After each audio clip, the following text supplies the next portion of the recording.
হৃদয় তখন হাসে আর বলে, তোর মান সম্মান? প্রবাসী স্বামীর 20 লাখ টাকা 10 ভরি গহনা নিয়ে 2টা বাচ্চাকে এতিম করেছিস। নাঙ্গের হাত ধরে ছেড়ে আসতে একটাবারও বাচ্চাদের ভাবিসনি। তোর আবার কিসের মান সম্মান? তোর চাইতে পতিতালয়ের মহিলারা অনেক ভালো আছে। হৃদয়ের মুখে এমন কথা শুনে পায়ের নিচ থেকে আমার মাটি সরে গিয়েছে। বুকের ভিতরটা দুমড়ে মুচড়ে শেষ হয়ে যাচ্ছে। এই প্রথম আমার বাচ্চাদের কথা আমার মনে পড়লো। আচ্ছা, আমার বাচ্চারা কি আমার জন্য এখনো কান্না করে? মাম্মা ছাড়া খাবো না, আমার ছেলে কি বলে? আমার ছোট্ট ময়না পাখিটা, আমার মেয়ে বাচ্চাটা আমার হাতে ছাড়া যে ঘুমাতো না, সে কি এখনো আমাকে খোঁজে?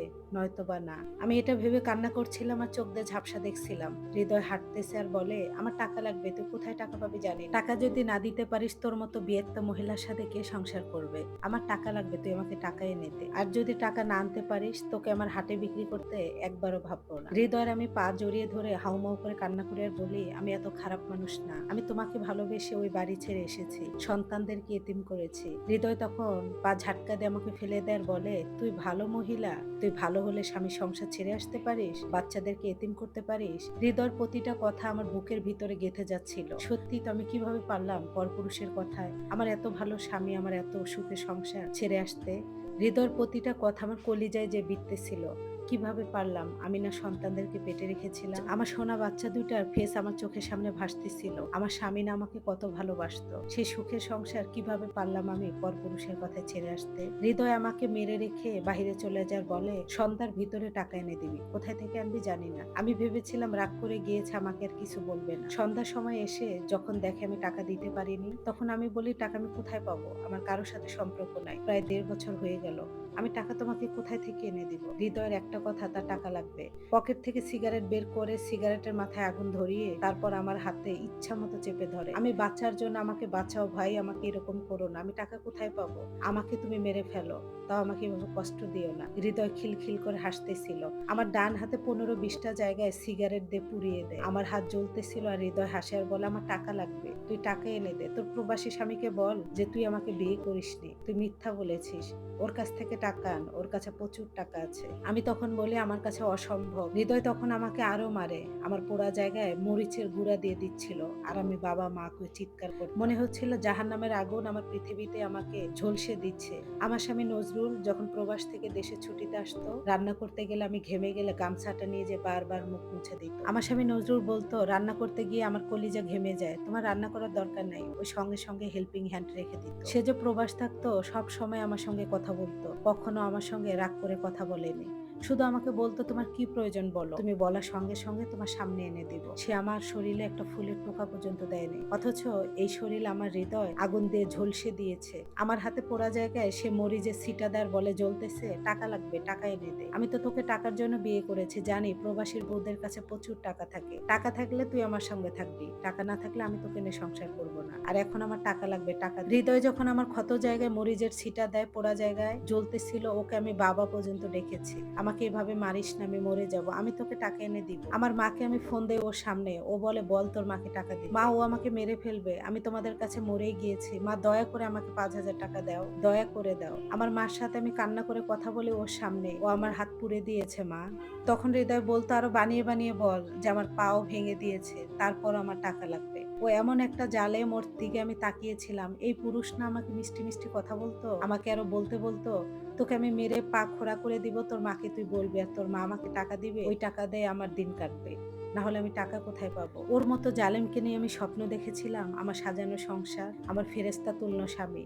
আমি কাকে ছেড়ে এসেছি প্রতিনিয়ত আমি অনুভব করতাম। মা যখন 5,000 টাকা দিল, সে তখন বলে, "এই তো, তুই তো আমার ডিম পাড়া হাঁস, তুই আমাকে টাকা দিতে পারবি, তোদের টাকা আছে প্রচুর। আর টাকার জন্য আমি 2 বাচ্চার মাকে বিয়ে করেছি, নাহলে কত মেয়েরা আমার পিছনে লাইন ধরে, আমি তাদের বিয়ে করি না, তোকে বিয়ে করব কেন?" এই বলে টাকা নিয়ে বের হয়ে চলে যায়। যখন বিকাশে মা টাকা পাঠিয়ে দেয়, হৃদয় চলে যাওয়ার পর মাকে আমি কান্না করে সব ঘটনা খুলে বলি। মা তখন বলে, আমার কিছুই করার নাই, আমি লুকিয়ে তোকে টাকা দিয়েছি, তোর ভাইরা যদি জানে আমাকে বাড়ি থেকে বের করবে। তুই সুখের সংসার, যেখানে তুই রাজরানী হয়েছিলি, ওই সংসার ছেড়ে এসেছিস। ফেরেশতাতুল্য স্বামীকে তুই ঠকাইছিস, বাচ্চাদের এতিম করেছিস। এই টাকা আমি চুপ করে দিয়েছি, তোর ভাইয়েরা জানে না। তোর কপাল তুই নিজে নষ্ট করছিস, এখন আমাকেও তুই কষ্ট দিচ্ছিস। তোর কষ্ট আমি আর সহ্য করতে পারতেছি না। মাকে জিজ্ঞাসা করলাম আমার বাচ্চাদের কথা, মা আরিশা কেমন আছে, আরশ কেমন আছে? তখন আমার মা বলল, আরশ তো তোকে ঘৃণা করে, আর আরিশা, তোকে মনে হয় ভুলেই গিয়েছে, প্রায় 1.5 বছর হয়ে গেল। জামাই তো দেশে আসে নাই, খুব তাড়াতাড়ি আসবে।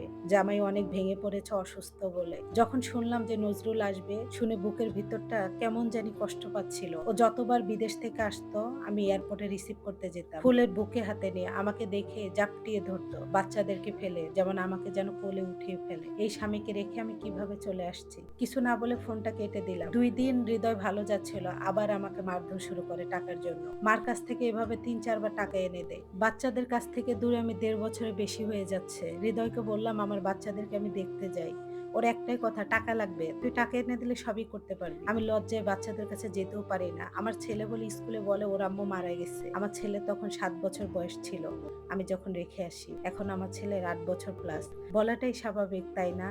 ওর অত্যাচার এতটা পরিমাণে বাড়তেছিল, কোনো উপায় পাচ্ছিলাম না। আমার শাশুড়ি বলতো, তুমি তো আমার ছেলে ডিম পাড়া হাঁস, যেমন কর্ম তেমন ফল। তুমি কি ভালো মেয়ে? স্বামীর সংসার কিভাবে ছেড়ে আসলা? তুমি জানতে না কোনো পুরুষ তোমাকে ভালোবাসবে না, তোমার টাকার জন্য বিয়ে করবে। তুমি 2 বাচ্চার মা, অন্য পুরুষের বউ। আর কি মেয়ে নাই? তোমাকে বিয়ে করতে হবে। হৃদয়ের মার কথাটা শুনতে ঝাল ছিল, তবে মিথ্যা বলেনি। দোষ তো আমারই ছিল। আমি স্বামী রেখে পরকিয়া করেছি। আমি অনেকবার বাচ্চা নিতে চেয়েছি, যেহেতু আমি ভুল করেছি, আমি তো আর স্বামীর কাছেও ফিরে যেতে পারবো না। আমার স্বামী এই পর্যন্ত আমার সাথে একবার কথা বলেনি। আমি ওকে অনেকবার ইমুতে ওর নাম্বার সেভ করে ফোন দিয়েছিলাম, ক্ষমা চাওয়ার জন্য ফোন দিয়েছিলাম, আর একটা বার যদি দয়া করে আমাকে সুযোগ দেওয়া যায়। আমি এমন ভুল আর কখনো করব না। কিন্তু সে আমার ফোনই রিসিভ করেনি। আমার কণ্ঠ শোনার পরে সে আমাকে ব্লক করে দিত। আমার বাচ্চা 2টা কাজ পর্যন্ত আমি দেখতে পারিনি। হৃদয় আমাকে যেতে দেয়নি।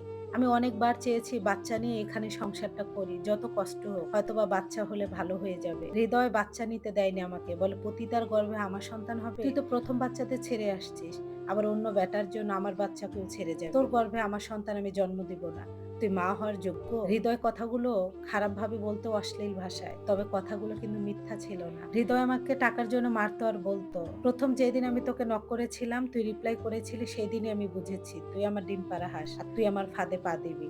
আর সেটাই করেছিস। টাকার জন্য আমি তোকে বিয়ে করেছি, টাকা লাগবে। ওর একটাই কথা ছিল, শুধু টাকা। আমি ওর অত্যাচার সহ্য করতে না পেরে আমার মাকে আমি আবারও ফোন দেই, মা তোমরা এসে আমাকে এই নরক থেকে নিয়ে যাও, নাহলে আমি নিজেকে শেষ করে দিব। মা বলে আমি কিছুই করতে পারবো না। মাকে কথা বলা দেখে ফেলে ভাইয়া। ভাইয়া ফোন কেড়ে নিয়ে বলে, অশ্লীল ভাষায় বকা দিয়ে, তোর মতো পতিতা বোনের আমাদের দরকার নেই, যে সন্তানদেরকে এতিম করে ফেরেস্তা তুল্য স্বামীকে রেখে পরপুরুষের হাত ধরে চলে যায়। আজকের পর থেকে আর ফোন দিবি না। আর মার কাছে আজকে থেকে ফোন থাকবে না। মার কাছ থেকে ফোনটা কেড়ে নেয়। চারদিক দিয়ে আমি নিরুপায় হয়ে গিয়েছি, আর ওর অত্যাচার দিনে দিনে বাড়তে শুরু করে। কারণ মার কাছ থেকে এখন আর আমি টাকা এনে দিতে পারি না। মার কাছ থেকে 30-40 হাজার টাকা ওকে এনে দিয়েছি 4-5 বারে, আর এখন তো টাকা দিতে পারি না। ও শুধু বলে আমার টাকা লাগবে, কথায় কথায় টাকা।